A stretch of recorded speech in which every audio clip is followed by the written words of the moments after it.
Hello students. तो आज के इस वीडियो में आपका स्वागत है। आज हम चर्चा करेंगे टेंस के बारे में। तो आइए देखते हैं टेंस क्या है।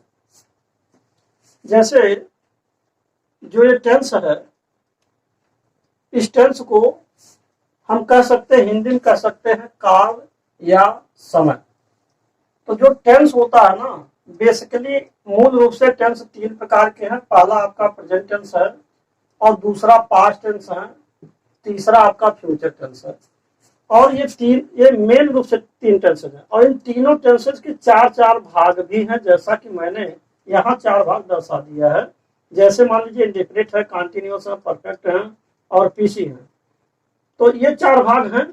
तो चाहे वो प्रेजेंट होगा, प्रेजेंट के भी चार भाग होंगे, पास्ट होंगे, पास्ट के भी चार भाग होंगे, फ्यूचर के भी चार भाग होंगे। तो ये मूल रूप से ये टेंस में आता है कि जो मेन टेंस है वो तीन है, और तीन के चार चार भाग हैं। इस प्रकार अगर आप देखिए तो 3 गुणे 4, ये टोटल मिलाकर के 12 टेंस होते हैं, और 12 टेंस का अध्ययन आपको करना है। तो सबसे पहले तो ये समझना जरूरी है कि जो टेंस पहचान करने की बात है, उसके लिए मैंने 4 सूत्र बनाए हैं। तो अब आइए देखते हैं उन 4 सूत्रों के बारे में कि वे क्या हैं।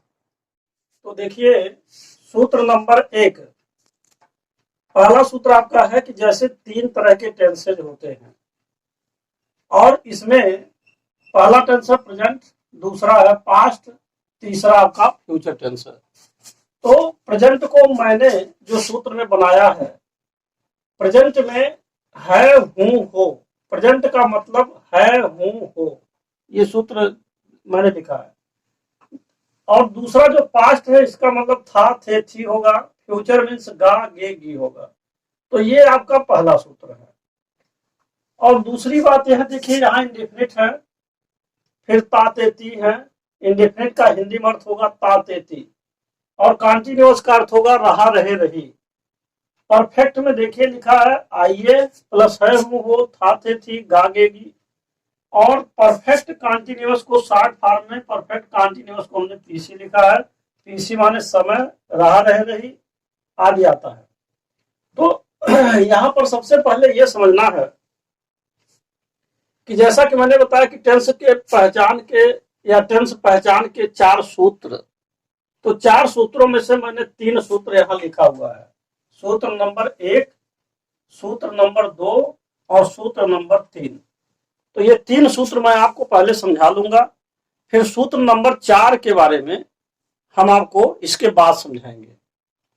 तो देखिए, हम इसको कैसे इंप्लीमेंट करेंगे, ये सबसे महत्वपूर्ण बात है। कैसे इसका हम यूज करेंगे, कैसे लगाएंगे। तो सबसे पहले यह ध्यान देना है कि अगर हिंदी भाषा का कोई वाक्य हो, जैसे मान लीजिए यहाँ सभी वाक्य लिखे गए हैं, और ये हिंदी भाषा का वाक्य है।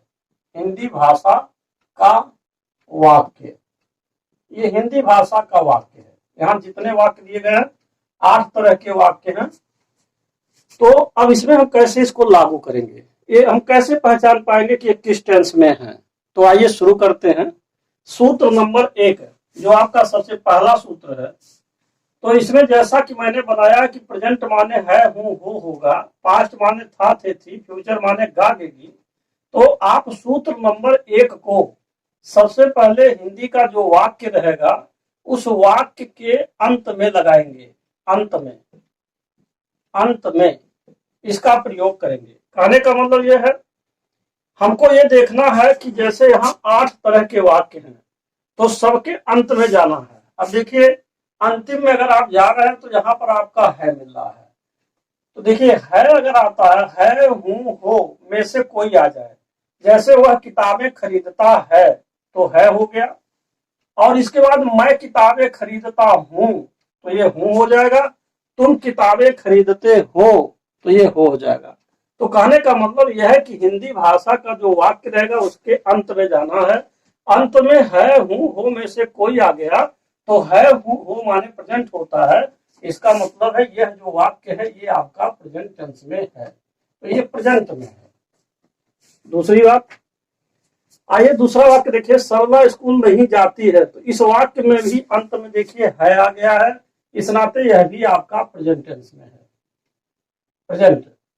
तीसरा जो है लिखा वे लोग घर पहुंच रहे हैं, तो यहाँ पर भी अंतिम में जाएंगे तो अंत में जाने पर आपको मिल रहा है कि यह भी आपका प्रेजेंट है, प्रेजेंट यह भी है। इसके बाद यहाँ देखिए चौथे में, क्या तुम कल स्कूल जाओगे, अंत में जाने पर क्या मिल रहा है, गागेगी। यानी गागेगी अगर मिलेगा गागेगी तो इनमें से इसका मतलब ये फ्यूचर होगा, फ्यूचर टेंस। इसके बाद देखिए वह क्रिकेट खेलता था थे थी आ गया तो ये आपका पास्ट टेंस होगा। और इसके बाद यहाँ देखिए वह परीक्षा दे चुकी थी आ गया है तो ये आपका पास्ट टेंस हो जाएगा, क्योंकि था थे थी माने पास्ट टेंस। और देखिए वह घर आया होगा, यहाँ गागेगी केवल आ रहा है तो गागेगी माने फ्यूचर टेंस, ये फ्यूचर का सवाल है। और यहाँ देखिए मैं उसे 1 महीने से देख रहा हूं, तो यहाँ हूं अंत में आया है तो आप इसको कहेंगे प्रेजेंट में है। तो मेरा अनुमान है कि अब ये बात आप समझ गए होंगे। सूत्र नंबर 1 का प्रयोग, जो पहला सूत्र कहाँ लगाएंगे, वाक्य के अंत में। तो ये पहला सूत्र हो गया।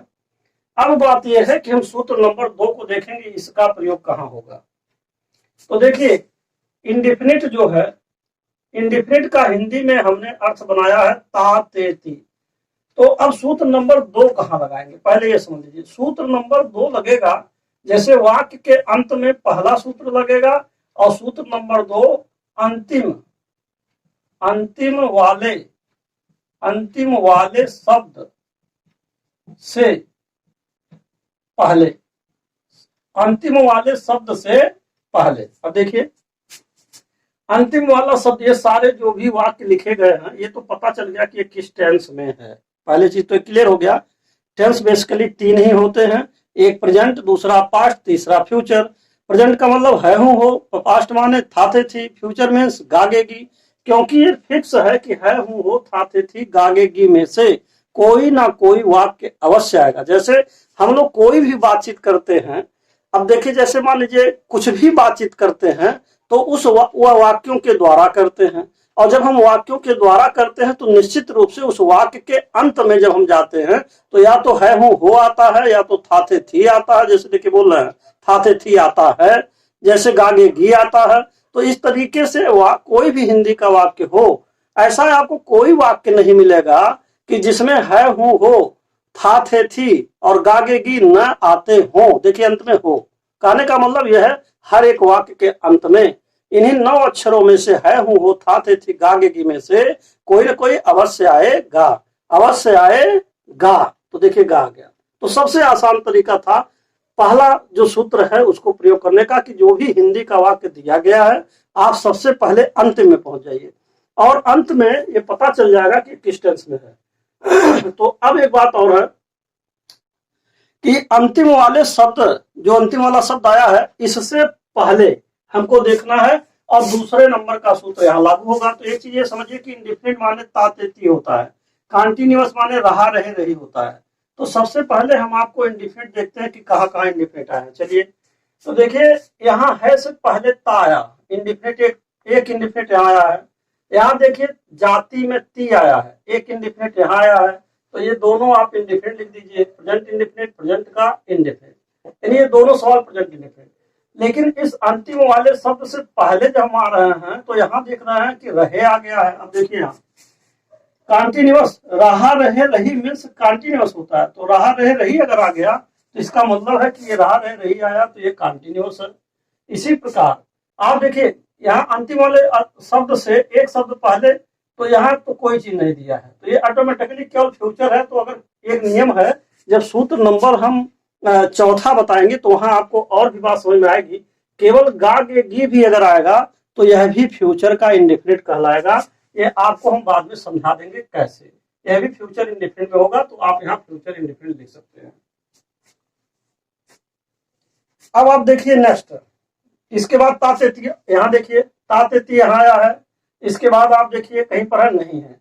दूसरी बात यह है रहा रहे रही कहाँ कहाँ आया, पहला तो रहा रहे रही आपका यहाँ कंटिन्यूस हो गया, और दूसरा रहा रहे रही आप देखिए यहाँ रहा, तो यहाँ भी कंटिन्यूस में है, यहाँ सी है। अब आगे चलिए, सी माने कंटिन्यूस शॉर्ट में।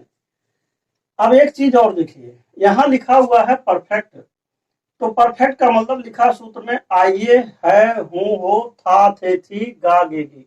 अब ये चीज क्या है, इस चीज को समझने के लिए आपको ये बात समझना होगा।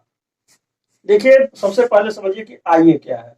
अब जैसे मैंने लिखा पढ़ा, लिखा, गया, खाया, पिया, सोया आदि, तो हर एक शब्दों में अगर देखिए तो इसके अंत में आ की मात्रा आ रहा है, लिखा में आ की मात्रा आ रहा है, खाया में आ की मात्रा आ रहा है, पिया में आ की मात्रा आ रहा है, सोया में आ की मात्रा, सब में आ रहा है। तो इसका मतलब हुआ ये जो है सब में आ का उच्चारण हो रहा है। अब आगे देखिए, पढ़ी, पढ़ी में बड़ी ई की मात्रा आ रहा है, लिखी में बड़ी ई मात्रा आ रहा है, खाई में बड़ी ई मात्रा आ रहा है, पी में बड़ी ई की मात्रा है, सोई में बड़ी ई की मात्रा है। इस प्रकार आपका ये बड़ी ई हो गया। अब आगे समझिए, पढ़े में ए का मात्रा आ रहा है, लिखे में अंतिम वाले में जाना है, अंतिम वाले अक्षर में, तो लिखे में ए का मात्रा यहाँ भी आया, खाए में ए आ रहा है, पिए में ए आ रहा है, सोए में ए आ रहा है, तो ये आपका ए हो जाएगा। अब ध्यान दीजिएगा, अब हमने क्या किया, यहाँ जो आ बड़ी ई और ए आया है, इसको हमने आ पहले लिखा प्लस बड़ी ई प्लस ए लिख दिया, और इसको सुविधा के लिए हमने आ का आ लिखा है, बड़ी ई को छोटी ई बना दिया है, ए को या बना करके इसकी मात्रा इस पर लगा दिया है, एक शाब्दिक, एक जो है सार्थक अर्थ बना दिया है, एक सार्थक शब्द बना दिया है। तो ये हो गया आइए। तो अब आइए का क्या मतलब, आइए का मतलब हुआ यहाँ जो ऊपर के जो भी शब्द दिए गए हैं, इनमें से अगर कोई आ गया, जैसे खाया, पिया, सोया, गया, खाई, पी, सोई, खाए, पिए, सोए, गए, आए, पहुंचे, अगर इनमें से कोई भी शब्द आ रहा है तो ये आइए कहलाएगा। आइए का मतलब हुआ आ, ई, ए, इनमें से अगर केवल आ जाए तब भी आइए होगा, अगर ई आ जाए तब भी आइए होगा, और अगर मान लीजिए आपका ए आ जाए तब भी आइए होगा। ये बात याद रखना है। तो अब देखिए सूत्र आगे आता है कि आइए प्लस है, हूं, हो।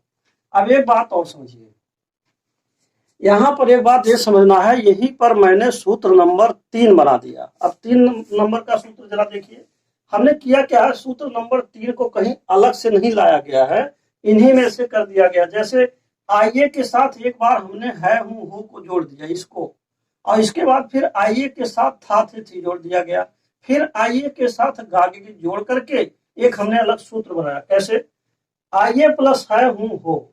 अब देखिए आइए के साथ एक बार है, हूं, हो जोड़ा गया, फिर आइए के साथ था, थे, थी इसको जोड़ दिया गया, आइए के साथ गागेगी इसको जोड़ दिया गया, तीनों को 3 सूत्र जोड़ करके बना दिया गया। अब बात क्या है कि देखिए यहाँ लिखा परफेक्ट, अगर ये परफेक्ट लिखा है तो कहने का मतलब है कि आइए प्लस है, हूं, हो आना चाहिए, या था, थे, थी आना चाहिए, या गागेगी आना चाहिए, तब ये आपका परफेक्ट कहलाएगा। अब इसी का मूल मतलब क्या हुआ, अगर किसी भी हिंदी वाक्य के अंत में, अगर हिंदी का वाक्य लिखा है अंतिम में जा रहा है, तो अंतिम में टेंस पता चल जाएगा किस टेंस में है, और उस अंतिम वाले शब्द से एक शब्द पहले आएंगे, और यह देखेंगे कि कहीं उसमें आइए तो नहीं ना गया है। अब देखिए आइए प्लस है, हूं, हो अगर आता है तो ये प्रेजेंट, अब चूंकि आइए माने है, हूं, हो माने क्या होता है, यहाँ देखिए लिखा हुआ है, हूं, हो माने प्रेजेंट होता है। तो अगर है, हूं, हो आइए के साथ आया रहेगा तो ये प्रेजेंट का परफेक्ट होगा। अब उदाहरण देखिए, उदाहरण देखिए जरा। अब जैसे मान लीजिए आप उदाहरण नंबर 7 को लीजिए, 7वें को हम समझा रहे हैं, गौर से समझिएगा। अंतिम वाला शब्द गागेगी है, तो गागेगी माने फ्यूचर हो गया, लेकिन अंतिम वाले शब्द से जब हम एक शब्द पहले आ रहे हैं तो देखिए यहाँ आया, आ का मात्रा आ गया, आया, आ का मात्रा आया, तो आ का मात्रा आने से आइए हो गया।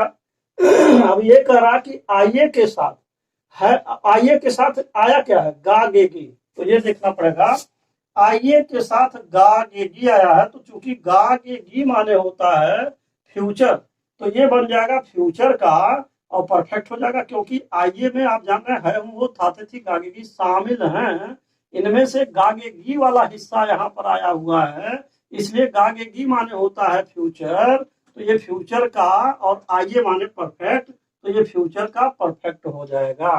तो यहाँ देखिए फ्यूचर का परफेक्ट हो जाएगा। इसी प्रकार एक उदाहरण और देखिए। अब आते हैं दूसरा, देखते हैं कहीं पर दिया है। यहाँ देखिए था थे थी है, था थे थी से पहले आप देखिए चुकी, तो बड़ी ई की मात्रा आया। तो अगर आ ई ए के साथ था थे थी आएगा तो था थे थी माने होता है पास्ट, जैसा क्या लिखा है, तो ये पास्ट का क्या बन जाएगा, परफेक्ट। तो मेरे कहने का मतलब है आप अगर चाहें तो इसी सूत्र से समझ सकते हैं, आइए आना चाहिए और बाद में या तो है हूं हो था थे थी गागेगी आना चाहिए, अथवा किसी वाक्य के अंत में है हूं हो था थे थी गागेगी आना चाहिए, और इससे पहले आइए कोई आ जाए तो वो परफेक्ट कहलाएगा क्रमशः प्रेजेंट का परफेक्ट या पास्ट का परफेक्ट या फ्यूचर का परफेक्ट। ये शब्द बताएगा कि किसका परफेक्ट है। अगर है हूं हो रहेगा प्रेजेंट का परफेक्ट, अगर था थे थी होगा तो पास्ट का परफेक्ट, अगर गागेगी होगा तो फ्यूचर का परफेक्ट। तो ये था आपका इंडेफिनिट हो गया, कॉन्टिन्यूअस आपका हो गया, और इसके बाद जो है ये आपका परफेक्ट हो गया। अब देखिए नंबर 4 पीसी क्या है। पीसी को मैंने लिखा है समय और प्लस रहा, रहे, रही। अब इस सूत्र को समझिए। इसका एक उदाहरण मैंने यहाँ 8वां नंबर में दिया हुआ है। जैसे मैं उसे 1 महीने से देख रहा हूं, तो अगर आप इसका पहचान कर रहे हैं तो अंत में है हूं हो आया तो प्रेजेंट हो गया। इससे एक शब्द पहले देख रहे हैं तो रहा रहे रही माने कॉन्टिन्यूअस हो गया। और जब आप यहाँ देख रहे हैं 1 महीने से, देखिए 1 महीने से, तो ये आ गया आपका समय। क्या आ गया, यहाँ पर आ गया समय। तो जब ये समय आ गया तो समय बराबर हमने पी मान लिया है। अब देखिए उसी पी यानी समय को हमने पी मान लिया, पी माने परफेक्ट और रहा रह रही माने कॉन्टिन्यूअस। तो देखिए ये आपका रहा रह रही माने सी मैंने लिखा है, और यहाँ समय को हमने समय बराबर पी मान लिया है, तो ये पी हो गया। तो अब ये बना पी सी यानी परफेक्ट कॉन्टिन्यूअस टेंस। अब ये हो गया आपका पीसी। तो किसका पीसी हुआ, प्रेजेंट का। अगर मान लीजिए मैं उसे 1 महीने से देख रहा था, अगर था होता तो ये पास्ट का पीसी हो जाता। मैं उसे 1 महीने से देख रहा हूंगा, अगर गागेगी होता तो ये फ्यूचर का पीसी हो जाता। तो ये था आपका। पुनः एक बार समझ लीजिए, सूत्र नंबर 1 को कहाँ लगाएंगे, वाक्य के अंत में, और सूत्र नंबर 2 को जिसमें 4 लोग हैं इनको कहाँ लगाएंगे, अंतिम वाले शब्द से पहले। यहाँ चेक करना है, और इसी किसी भी हिंदी के वाक्य के अंतिम 2 शब्दों को आपको देखना है, उसी से पता चल जाएगा कि सचमुच में वह किस टेंस का सवाल है। तो ये था आपका 3 सूत्र के बारे में। केवल इंडेफिनिट को लेकर के एक सूत्र और बनाए गए हैं, तो ये चौथा सूत्र जो आपका है, अब आप उसको देखिए। तो देखिए सूत्र नंबर 4 के बारे में। सूत्र नंबर 4 में हमने इंडेफिनिट को लेकर के, जैसे तातेती वाला जो पार्ट्स है इंडेफिनिट का, इसको लेकर के बनाया है। तो एक बार मैंने प्रेजेंट इंडेफिनिट लिखा है, और एक बार पास्ट इंडेफिनिट लिखा है, देखिए पास्ट इंडेफिनिट, और एक बार फ्यूचर इंडेफिनिट लिखा है। तो इसके पीछे क्या कारण है अभी समझ लीजिए। जैसे मान लीजिए कि इंडेफिनिट को लेकर के यहाँ सूत्र क्यों बनाया गया, तो सबसे महत्वपूर्ण कारण यह है कि जैसे मान लीजिए पास्ट के इंडेफिनिट में आप देख रहे हैं 2 सूत्र है, सूत्र नंबर 1 सूत्र नंबर 2, और फ्यूचर इंडेफिनिट में भी सूत्र नंबर 1 सूत्र नंबर 2, यानी पास्ट के इंडेफिनिट और फ्यूचर इंडेफिनिट में 2 सूत्र है, जबकि प्रेजेंट के इंडेफिनिट में केवल 1 सूत्र है। इसी नाते हमको इंडेफिनिट को लेकर के एक चौथा नंबर सूत्र बनाना पड़ा। तो ये सारी चीजें क्या हैं, अब आपको हम उदाहरण के द्वारा समझा रहे हैं। और दूसरी बात यह भी है कि बहुत ही आसानी से समझ में आ जाएगा, बहुत कठिन बात नहीं है। अब आप देखिए एग्जाम्पल्स के बारे में। जैसे मान लीजिए अगर ये कहा जाए कि वह खेलता है, वह खेलता है, अगर आपको इसका पहचान करना है तो अंतिम में है मिल रहा है, तो है माने क्या होगा, प्रेजेंट। है हो माने आप देखते हैं कि प्रेजेंट है, प्रेजेंट हो जाएगा। और इससे पहले जब आप आ रहे हैं तो तातेती है, तो तातेती यहाँ लिखा हुआ है, तो तातेती का मतलब हो जाएगा इंडेफिनिट, यानी कि यह वाक्य आपका प्रेजेंट का इंडेफिनिट है। लेकिन ये आपका पहला उदाहरण हो गया। तो ये मान लीजिए आपका ये सूत्र समाप्त हुआ। अब पास्ट इंडेफिनिट में आइए, तो पास्ट इंडेफिनिट में क्या कर रहा है, जैसे है हूं हो तातेती हो गया, है हूं हो तातेती इसमें हो गया, तो पास्ट इंडेफिनिट में था थे थी और तातेती, यानी कि केवल आपको था बदल देना है। तो अब ये हो जाएगा वह खेलता था।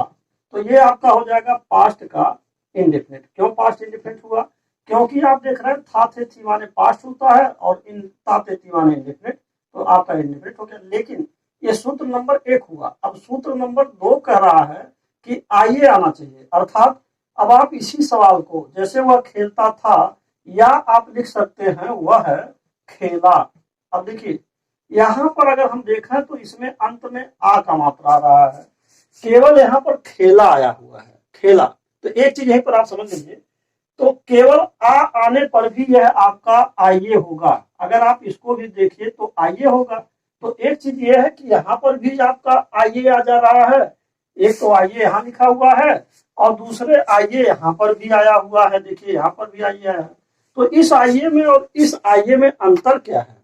तो सबसे साधारण सा अंतर है कि जो आपका यहाँ आइए आया है ये सिंगल रूप से अकेले आइए आया हुआ है, और यहाँ पर आप देख रहे हैं कि आइए अकेले नहीं है, इसके साथ है हूँ वो थाते थी गागेगी कोई ना कोई शामिल है, तब ये जो है आइए आया हुआ है, तब ये परफेक्ट हो जाता है। लेकिन अगर सिंगल रूप से हो, केवल आइए हो, जैसे वह खेला, तो ये आपका पास्ट का इंडिफिनिट हो जाएगा, यानी पास्ट का क्या हो जाएगा?